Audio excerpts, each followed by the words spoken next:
Bien-aimés frères et sœurs, bonsoir. Euh, J'aimerais nous parler un peu de notre identité changée. En fait, nous le savons très bien, tous, qu'étant chrétiens, euh, lorsque nous acceptons Jésus-Christ comme notre Seigneur et Sauveur personnel dans nos vies, et notre identité en ce moment-là change carrément. C'est-à-dire que nous sommes plus euh, la même personne, nous devenons une nouvelle personne. Et en fait, pourquoi je nous parle de ça? C'est parce que j'ai remarqué, c'est parce que nous remarquons, excusez-moi, c'est parce que nous remarquons que beaucoup de chrétiens qui se disent chrétiens ne comprennent pas l'essence de cette identité. On s'est dit, bon, j'ai une nouvelle identité en Christ. Ma vie, je suis plus la même personne. Ma vie change. Mais est-ce que c'est la réalité? Est-ce que nous comprenons l'essence de l'identité dont nous prononçons dans nos bouches? Ou soit nous les prononçons pour prononcer, ou soit nous comprenons ses sens. Alors, j'aimerais nous partager un peu quelque chose de très important. C'est quoi en fait l'identité?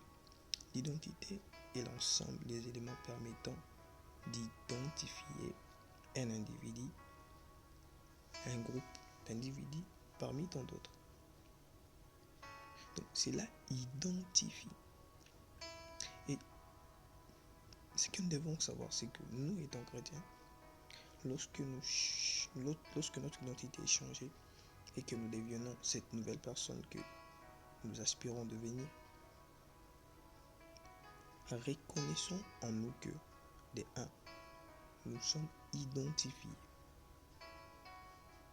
Et une personne qui est identifiée, il sait bien qu'il est contrôlé.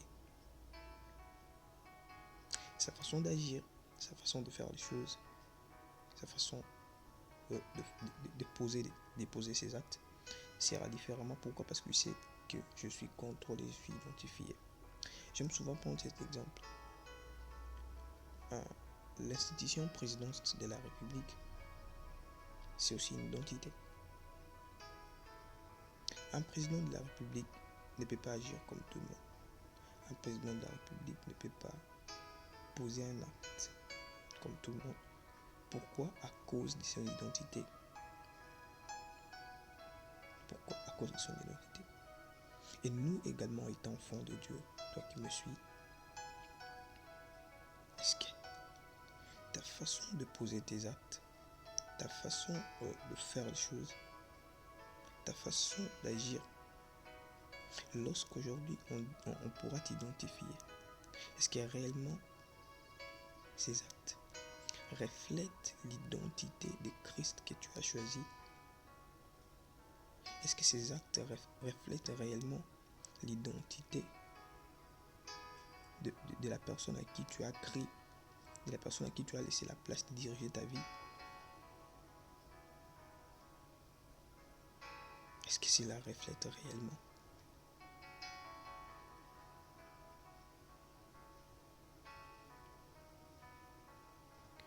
Bien, nous devons savoir que dès lors que nous acceptons Christ, le corps devient l'habitation, non seulement l'habitation, le temple du Saint-Esprit. Et l'habitation, lorsqu'on parle de l'habitation, c'est un endroit où demeurent les gens. Et une habitation, c'est un endroit où on garde pire, c'est un endroit où on garde avec soi, on traite avec soi. Est-ce que nous traitons nos corps? Est-ce que nos actes, nous les posons avec soi?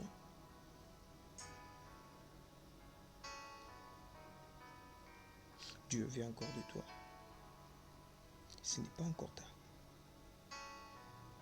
Si à chaque moment et à chaque instant, il veut toujours te parler, c'est parce qu'il a besoin que ton identité puisse refléter son image.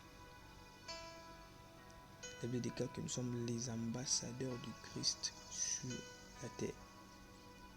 Un ambassadeur, c'est quelqu'un qui représente toute une nation sur la terre, sur une nation quelconque. C'est ça le but d'un ambassadeur. Et toi, tu es un ambassadeur du Christ. Maintenant, est-ce que réellement tu reflètes Christ sur la terre?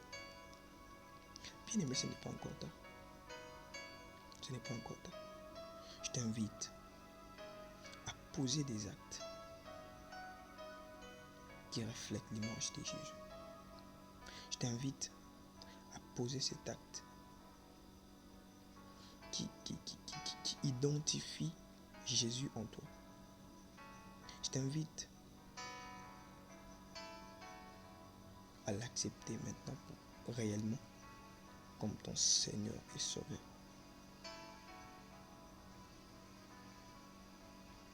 Il a besoin de toi. Il t'étend la main. Jésus t'aime. Il a besoin de toi.